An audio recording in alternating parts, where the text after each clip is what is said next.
నేను వచ్చి చెప్పక్కర్లేదు. వితౌట్ జీవన్ జోయల్ జార్జ్ లేడు. ఓకేనా? అది నీ తమ్ముడు గెలిచాడంటే వెనక నువ్వు ఉన్నట్టే, షాడో నువ్వు. ఓకేనా?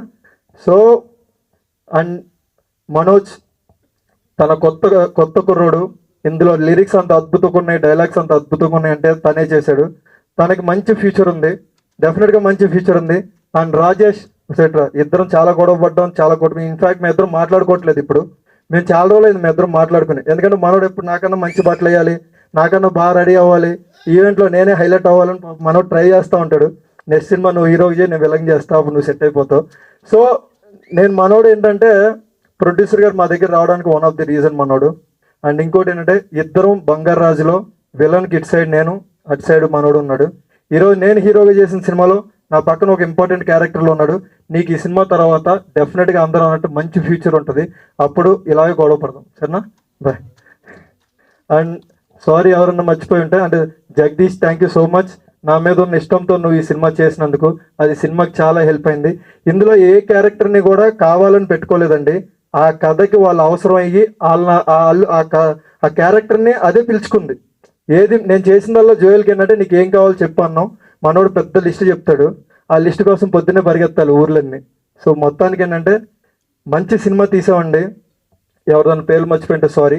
డెఫినెట్గా 17న మీరందరూ మమ్మల్ని బ్లెస్ చేస్తే, నేను మళ్ళీ వస్తే మళ్ళీ ఇలా ఆఖరు ఉన్న వాళ్ళు ఒక 40-50 మందిని తీసుకుని వస్తాను. లేదంటే ఒక మంచి క్యారెక్టర్ ఆర్టిస్ట్గా ఉంటాను.